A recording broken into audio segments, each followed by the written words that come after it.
Welcome to the stories from the world of New Dawn. Over the coming weeks, we will delve into the great deeds and evil acts committed by nobility and common soul swords in both nautical adventure and desperate bids for survival in a hostile world. Join us in a realm recovering from a time of darkness and strife known as the Long Night. Once great empires were reduced to feudal kingdoms and vast tracts of deadly territory.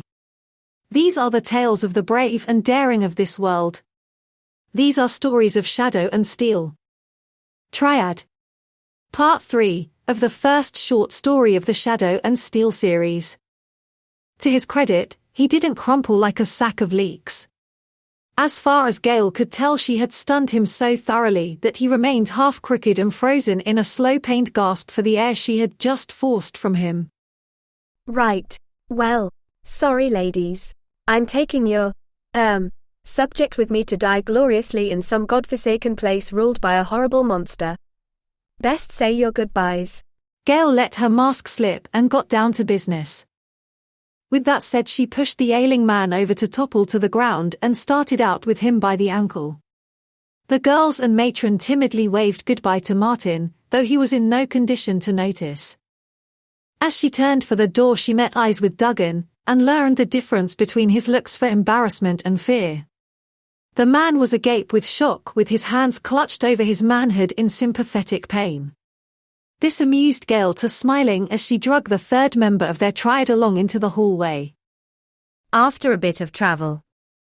The vista was lovely, more so ideal for those looking for a little peace and quiet from the world. The whole area was a patchwork of farmlands, cultivated tree copses, and well-separated farmsteads. The roadways were a dirt-trodden affair flanked by white wooden fencing and the occasional shade tree. Livestock went about their quiet routines in fields near and far.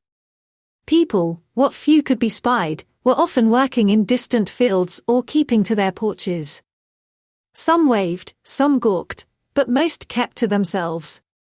A pleasant place by all accounts, with cheery birds, a pleasant breeze, and calm people. Aldrich. I haven't been in some time. Grew up round these part, you know. Martin prattled on as the three warriors marched down an old country road. His sing-song voice was a constant contrast to the general silence of his companions. He had been attempting to start a conversation for hours now, as it had been a while since they had left the gymnasium, and his desire to know more about his captors had become his focus. Duggan has finally had enough of it. If ya don't shut up, I'll hold ya while Gale tenderizes your bits again. He had borne a stern scowl for most of the time Martin bantered on, but his nerves were at their end after hours of abuse.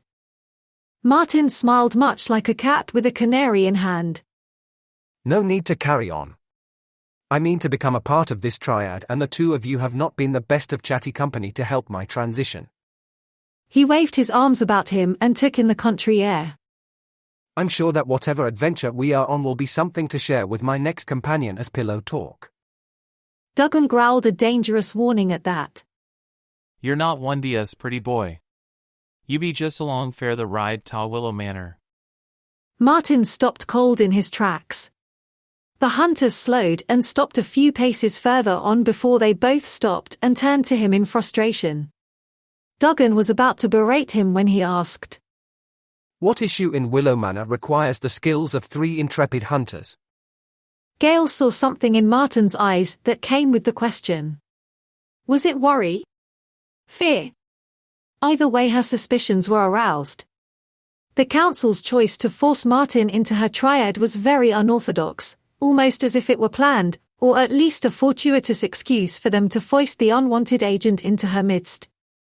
Most of the job of any triad was investigation, the hunting was the reward for good research. Gale and Duggan had been in the business for a few years now and had taken to their work with gusto. Along the way, she had picked up a few talents, including a focus on empathy. Martin had been an intolerable and chatty waste of time, but now he looked exposed. His outwardly projected persona was faltering at the mention of their destination. He knew something. Spill it then. Gale pressed Martin. What? I know about the place, that's all. He lied. Gail's eyes narrowed. Duggan hadn't caught on yet, but knew when she needed him to act his part. He pulled his claymore from his side and dared Martin to defy his partner with an eager scowl. Gail offered an ultimatum. You know something and I don't abide liars. Dugan cuts them into several neat pieces for funsies. You want to keep up with us, you'll tell us everything you know, and be quick about it. Martin raised his arms in surrender. Right. He took a breath to resolve himself. You see, I was born there. Gail raised an eyebrow at the information. Duggan made ready to gut Martin at her command, he was eager even. Martin's calm did nothing to lower his suspicion but did pique Gail's interest. Do go on. She gestured for him to continue. There's only two people what live there. One's my mother, the other is Ms. Wayne. Gail could see years of boyhood memories cross Martin's face, some apparently quite unpleasant. Ma wouldn't hurt a fly. She is the sweetest thing you'll ever meet. Ms. Wayne can be unpleasant when provoked. There was something there that Gail needed to know more about. We hunt monsters, Martin. Why would Chatterick send you with us to hunt at your home? Martin's resolve became rock hard as he met Gail's eyes. There was a fierceness there that could burn half a county if he unleashed it. Sensing it sent the hairs of her spine to tremble. Not all monsters are horrible to look on. Some monsters can even be like you and me, he said. He started walking again and continued talking as they continued down the country road. Ma told me once that Ms. Wayne was a nice woman. That she sometimes can be hard to get along with, but nice in her own way. She has her own strange rules, you see, that everyone has to follow when around her. I broke them twice over my youth, and the repercussions were. The man shuddered with recollections of horrors he opted not to share. Ma said she'd made a deal with Ms. Wayne during the long night. We were alone out here and everything was upside down. When strange beasts ate our neighbors, the Hudlows, they came for us next. I was only about 5 then, I think, and between the two of us we had no chance to survive. Ma knows the old language, you see, and she begged any powers of the good lie folk to keep us safe. Turns out Ms. Wayne came to answer her plea. She showed up, minced the monsters, and made a bargain with me, Ma. Ms. Owen is she? Gail said as fact, though it brought no comfort. Martin nodded numbly. The long night was centuries ago, Martin. If you're not lying, you have to be the oldest person alive, and I've no cause to think you to be wholly misleading me at the moment. Martin blanched as he wrapped his arms around himself to ward off some ethereal chill he felt. I dare not. This close to home and she'll know if I tell a falsehood. She's canny like that. And lies are forbidden in our home. What other rules are to be followed then? You said Ms. Owen is a woman of rules, yes? Gail tried to project a softness she didn't really feel. The ploy was necessary, she needed to know how to avoid danger and needed Martin, who was not classified as a monster in her own head, to stay calm until the mission was seen through. Well, let's see then. Been a while to be honest, but I think I can dredge 'em up. He walked silently for half a minute before recalling.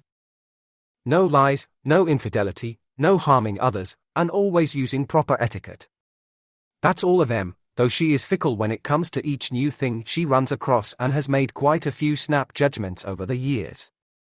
Gail asked the last hard question. What happens when people break the rules, Martin? Martin shivered. His voice caught in his throat for a moment before he could speak again. If you're me or Ma, she punishes you by taking away something you love. If you be anyone else? Let's hope we don't find out, eh? She kills them. Gail tried to affirm.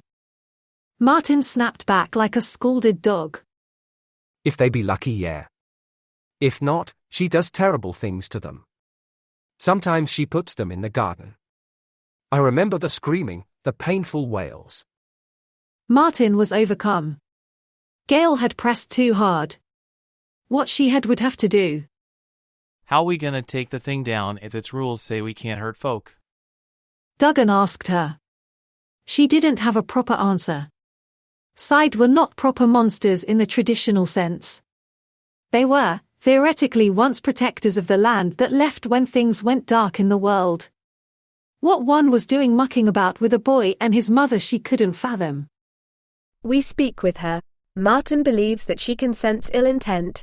She may be able to read minds or hear everything in miles with clarity. We assume she is listening in, even now. Dougie. Duggan got the hint and shut his gob. This allowed the three of them to progress to the old estate in silence. When they crested the last hill, they found a quaint, if wealthy farmhouse. There was no adjoining barn or workhouse, nor were its fields tilled. Instead, there were cattle milling about in ranges around the place. It was a simple cart path from the road to the porch of the place. Once at the house, Gale could make out in the dimming light of nightfall that it was overtaken with creeping vines, fine flowers, and well-cultivated shrubbery. It wasn't that the house was succumbing to the plant life so much as it had melded with them. While it had the common well-worn appeal of most country homes, it was no worse the wear, just sprouting many fine examples of vegetation. As the first stair up the porch creaked under Gale's soft boot, the door to the home swung open. Out of the darkness inside, a figure took a step out to greet them. Though cloaked mostly in shadow, Gale would make out the finest feminine features she'd ever seen. A shaded woman of exalted beauty, cowled in a green top and donned in a silken summer skirt. Her voice was honey and silk, wrapped in allure and otherworldly confidence. Welcome, travelers. You have come a while to see me. Why not come inside and speak your troubles? Enchanted, Duggan marched forward, ignoring Gale's hand signals and warnings. He simply plodded past the woman and into the darkness of the house without hesitation. Martin followed him, but out of the submission to his terror instead of any supernatural essence of command.